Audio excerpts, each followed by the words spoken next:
IFAC, International Federation of Automatic Control, is a scientific association with the goal of promoting control science and technology in all its forms and applications. Founded in 1957 as a federation of nations, each represented by a national organism named National Member Organization, NMO, it can now count on the contribution of 50 countries. For Italy, the NMO is a National Research Council, Consiglio Nazionale delle Ricerche, CNR. In the life of the Federation, the most prestigious event is the IFAC World Congress, a congress held every 3 years since 1960. Half a century on, this congress has been held, for the first time, in Italy, precisely in Milan, August 28, September 2, 2011.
The Congress was honored by the Special Medal of the President of the Italian Republic, Giorgio Napolitano.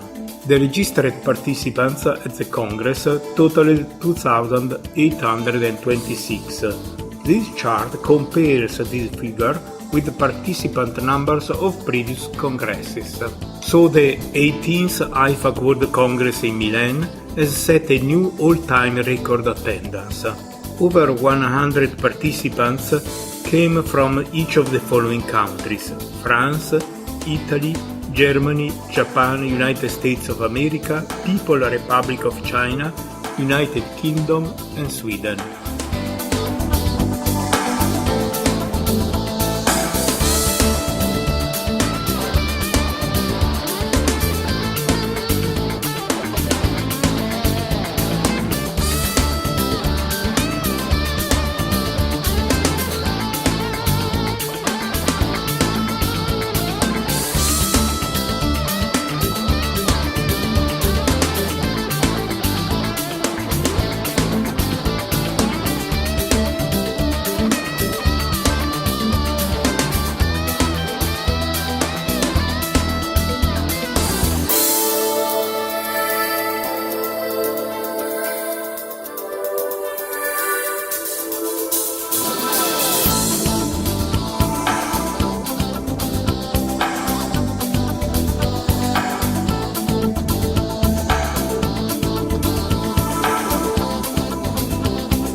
The total number of submitted papers was 3,629, with 7,140 authors from 73 different countries.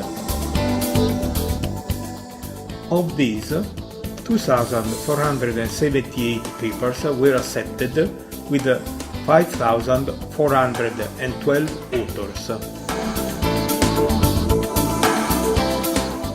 2,473 papers were included in the Congress proceedings, published in a DVD distributed to the participants and now available in the web. The distribution of accepted papers over the IFAC technical areas is summarized in this diagram.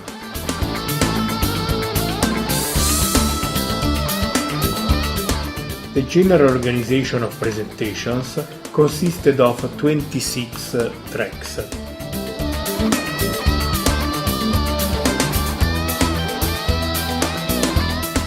The main Congress events were 9 plenary lectures, 3 panel discussions, 4 lunchtime cultural events, and 10 pre-Congress tutorials and workshops.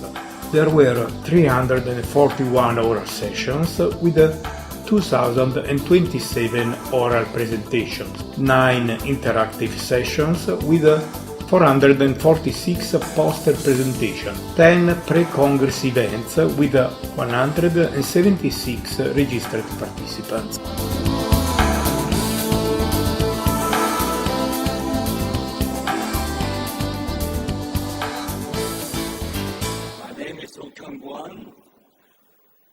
Professor Emeritus of Seoul National University of Korea.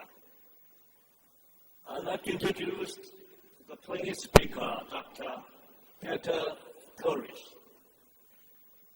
Dr. Peter Torres is Chief Technology Officer of ABB, a global power and automation technology company with 117,000 employees and operation in more than 100 countries. I'm going to just briefly talk about some trends and drivers that I think underlie the different application areas that I will then go through: power systems, process automation, and robotics. And I'll also, towards the end, then conclude with some personal statements and outlooks that are deliberately a bit subjective, so you might actually disagree with some of them and have something to discuss with me or amongst each other during the coffee break.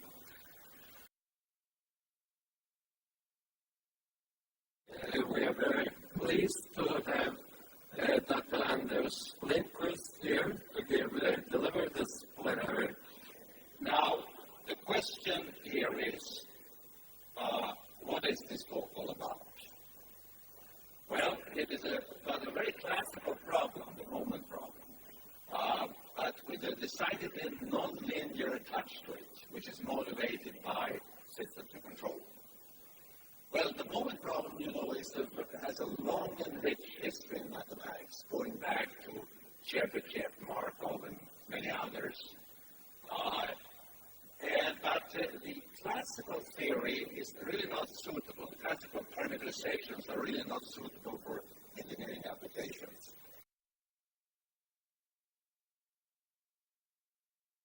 Good morning, ladies and gentlemen. Welcome to this morning's plenary lecture. My name is Ian Craig from the University of Victoria, and it's my pleasure to introduce our plenary speaker this morning, who's well helped. He's a principal scientist at GE Global Research. The topic for today is renewables and smart grid, and I'm using this topic as a thread to try and tie together a number of different issues with respect to controls and smart grid. It's impossible to talk about everything, but I hope I will be able to give you a feel, a flavor for what the issues are.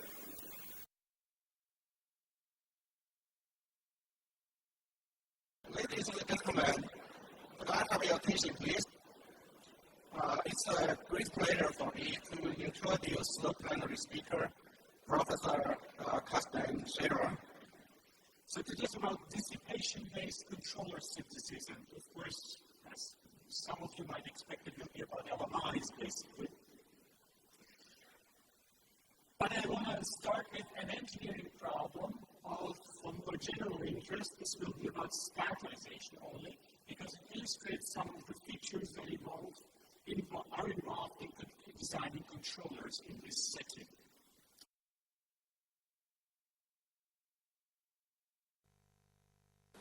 Good morning, ladies and gentlemen. I'm Janan Zaytoun from the University of Reims in France. I have the great privilege to chair this plenary session. Our distinguished invited speaker is Mr. Koisaga from Toyota Motor Corporation, and his talk is related to energy management of Toyota vehicle systems. I'm proud to be here at the IFAC World Congress on Control Science and Technology. Today, I would like to present the Toyota Harvest system and its energy management. This is the outline of today's presentation. Firstly, I will talk about the issues surrounding the automobile industry and why hybrid vehicles were developed. Good afternoon, ladies and gentlemen.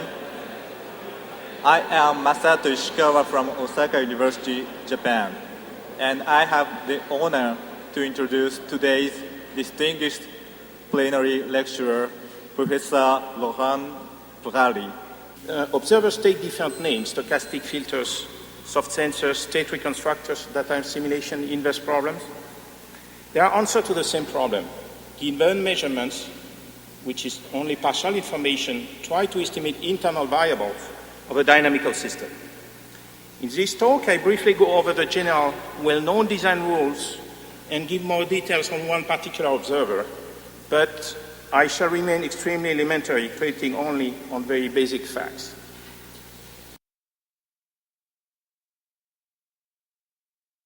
Okay, welcome everybody. Welcome at this what is called parallel plenary session this evening. It is my great pleasure to introduce to you Professor Brett Ninnis. The title of my talk mentions computational system identification, but more broadly, the question I want to touch on today is how might we expand our capability in the area of system identification, and in particular, how could we do that by usefully employing recent advances in cheap desktop computing power. Now, the examples and thoughts along this theme that I'm going to be talking about today are... My name's Peter Fleming, and I'm chairman of this session, and it's my very pleasant role to introduce the plenary speaker this morning. He's Professor Alexander Kurzansky. And also, we're interested not only in speaking about that, but also in speaking of the calculations, how to calculate. This is one of the difficulties which sometimes stops people from going on. And this is the backward reachability sets, which refer to calculated for systems of large dimensions.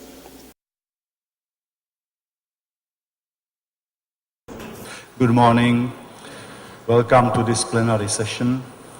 My name is Vladimír Kučera, and I have the pleasure of introducing Dr. David B. Doman, who is our speaker today.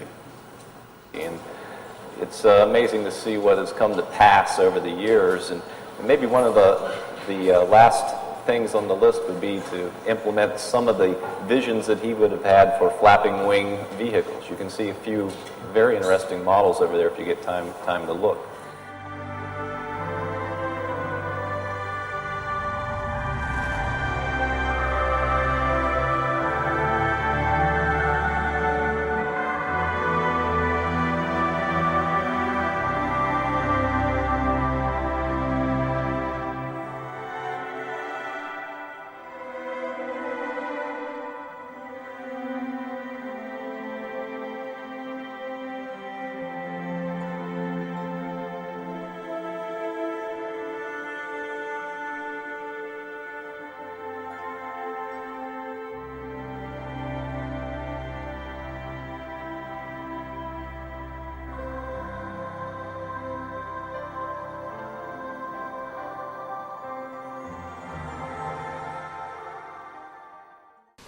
And who have selected a fantastic program committee led by Professor Bitanti.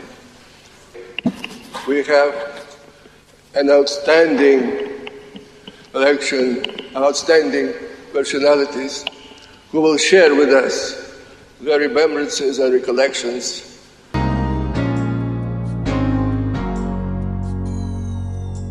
So when we got to the Thursday at the banquet, an American called Rufus Oldenburger said, we ought to form an international federation. I'll draw up a charter and you all sign it. My participation at the first Congress was not totally without some previous background. For example, I was at the zeroth IFAC Congress in Heidelberg in 1956, and I had a lot of head start in research, having been at MIT, then at Columbia, then at IBM, and at Rice, and I happened to have gotten my doctorate just at the same time as Sputnik, which was a big event in America, at least from the political and economic point of view.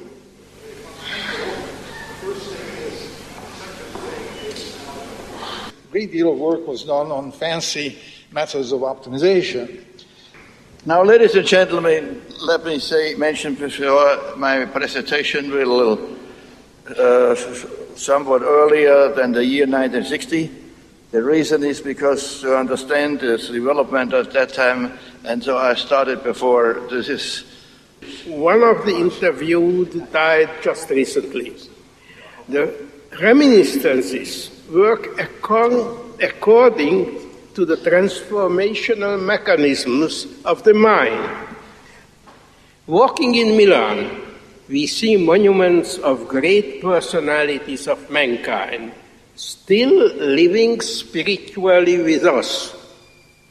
Of the many, let me refer to three. First, Maria Gaetana Agnesi, an ingenious mathematician working in the 19th century. The other remarkable person was her contemporary, Cesare Beccaria. You can see his statue in the Ambrosian Library. Concluding, I refer to Giorgio Quazza, whom I met first at the Moscow Congress, who was a friend and an outstanding example for all of us, and whom I considered, paraphrasing Shakespeare, the right Duke of Milano. That was Prospero. He represented all values that are precious for us: the quality of science, attention to practical applications, social responsibility, and humanity. First of all, realize that the Congresses are always in the home country of the presidents. And if you think about that for a while, you'll imagine the complications involved in determining where the next Congress should be.